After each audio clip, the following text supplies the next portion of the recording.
hatiku, selalu dekat denganku.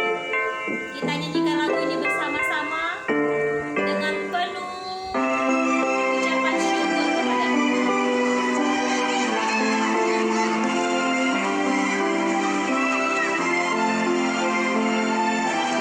Yesus, terima kasih karena Engkau selalu ada di hatiku. Yesus di hatiku, Yesus di hatiku, selalu dekat denganku.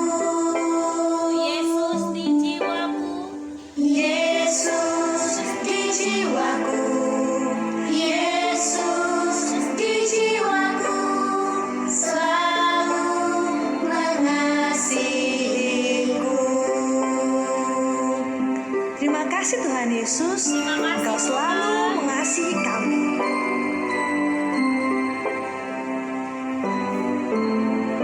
Yesus di hidupku, Yesus di hidupku, selalu dekat denganku. Yesus dia cintaku, Yesus dia cintaku, selalu mengasihiku. terima kasih Tuhan karena Engkau selalu cinta padaku. Bersatu di dalam doa. Tuhan Yesus yang baik, terima kasih untuk pagi hari yang indah yang Tuhan berikan pada kami saat hari ini. Tuhan Yesus, ini kami anak-anak-Mu siap untuk mengikuti kegiatan Holy Morning. Berkati ya Tuhan dari awal, pertengahan, hingga akhirnya.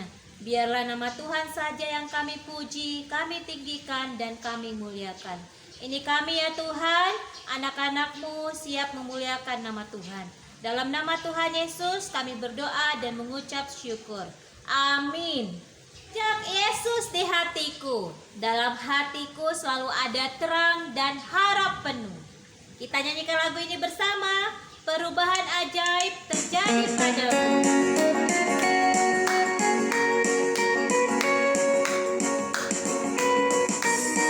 Tepuk tangannya ya. Perubahan ajaib terjadi padaku sejak Yesus di hatiku. Dalam hati ada terang dan harap penuh sejak Yesus di hatiku. Sejak Yesus di hatiku. Sejak Yesus di hatiku. Sukacita melimpah dalam hidupku. Sejak Yesus di hatiku. Tepuk tangannya. Ya, Yesus ada di mana? Ya, Yesus ada di hati kita.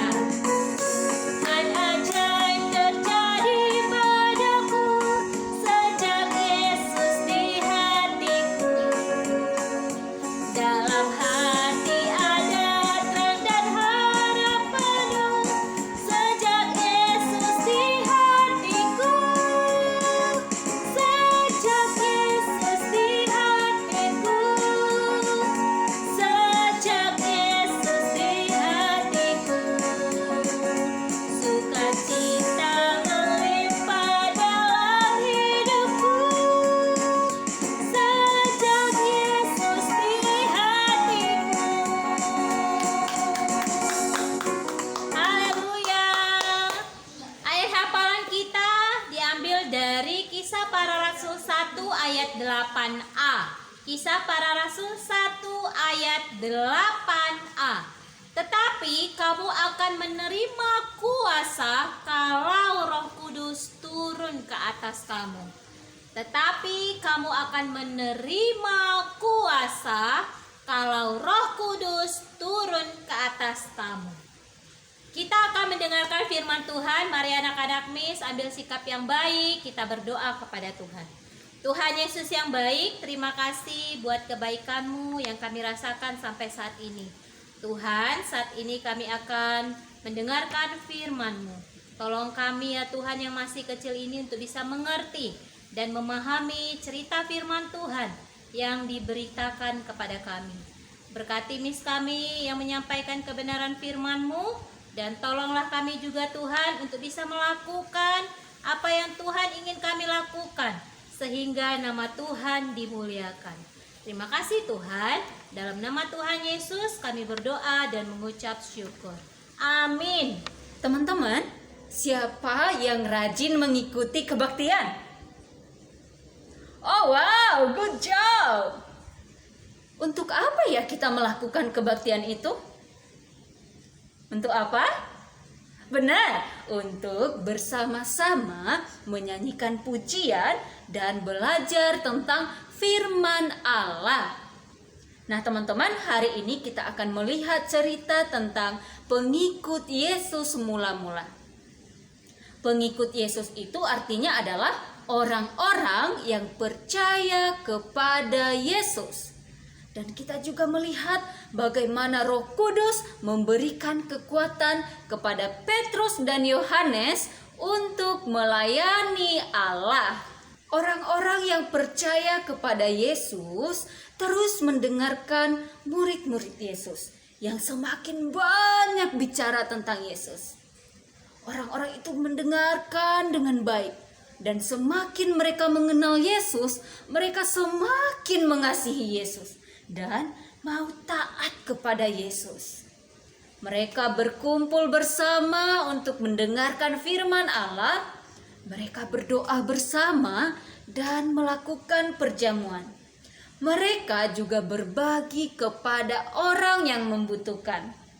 Mereka memberikan pakaian kepada orang-orang yang tidak punya pakaian. Mereka memberikan makanan kepada orang-orang yang tidak punya makanan. Dan mereka juga memberikan uang kepada orang yang tidak punya uang. Dan semakin hari, semakin banyak orang yang percaya kepada Allah. Suatu siang, Petrus dan Yohanes pergi ke bait Allah. Bait Allah itu sama dengan gereja ya. Setelah sampai di depan pintu masuk bait Allah, Petrus dan Yohanes melihat ada seseorang yang berbaring di sana. Orang itu tidak bisa berjalan. Kakinya sudah lumpuh sejak lahir. Nah, ketika orang lumpuh itu melihat Petrus dan Yohanes, dia pun meminta sedekah. Dia sangat berharap Petrus dan Yohanes mau memberikan uang kepadanya. Petrus dan Yohanes mendatangi orang lumpuh itu dan berkata kepadanya, "Lihatlah kepada kami.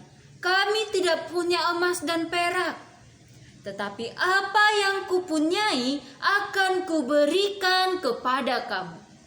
Demi nama Tuhan Yesus Kristus, orang Nazaret itu, berjalanlah." Lalu kemudian Petrus memegang tangan orang lumpuh itu, dan seketika mukjizat terjadi. Kaki orang lumpuh itu menjadi kuat. Dia bisa berdiri. Dan ia mengikuti Petrus dan Yohanes ke dalam gereja. Ia berjalan dan melompat-lompat dan memuji Allah. "Puji nama Tuhan, aku sudah sembuh." Orang-orang yang ada di sana melihat dia dan mereka sangat heran. Loh, itu kan orang lumpuh yang biasanya duduk di depan gereja. Oh iya, benar-benar. Kok dia sudah bisa berjalan? Sudah bisa berlari dan melompat-lompat seperti itu? Bagaimana bisa? Siapa yang melakukannya? Lalu Petrus berkata kepada orang-orang itu, "Kenapa kalian sangat heran? Apakah kalian pikir kami yang melakukannya? Apakah kalian pikir itu semua karena kehebatan kami? Bukan, itu bukan karena kehebatan kami. Tetapi Yesuslah yang melakukannya, supaya semua orang tahu tentang Dia." Nah teman-teman, dari cerita tadi kita bisa melihat apa yang dilakukan oleh orang-orang yang percaya kepada Yesus. Mereka saling mengasihi dan saling membantu. Mereka memberikan bantuan kepada orang-orang yang membutuhkan. Nah, begitu juga dengan kita, teman-teman. Ketika kita melihat orang-orang lain yang ada di sekitar kita sedang mengalami kesulitan dan membutuhkan pertolongan, maka kita harus mau membantu mereka. Kita harus mau mengasihi mereka. Karena Allah sudah lebih dulu mengasihi kita. Kita juga melihat bagaimana Roh Kudus memberikan kekuatan kepada Petrus dan Yohanes untuk melayani Allah. Begitu juga dengan kita, teman-teman. Roh Kudus akan memberikan kita iman untuk percaya kepada Yesus dan memberikan kita kekuatan untuk melayani Allah. Teman-teman, kita akan berdoa, lipat tangan, tutup mata, tundukkan kepala. Kita berdoa. Yesus yang baik, terima kasih karena telah menjadi juru selamat kami. Terima kasih karena Roh Kudus telah memberikan kuasa dan kekuatan untuk melayani-Mu. Bantu kami Tuhan untuk semakin mengasihi Engkau, melayani Engkau, dan mengasihi orang-orang lain. Di dalam nama Tuhan Yesus Kristus kami telah berdoa dan mengucap syukur. Amin. Teman-teman, sekian dulu kebaktian kita hari ini. Bye-bye. Sampai bertemu di Zoom.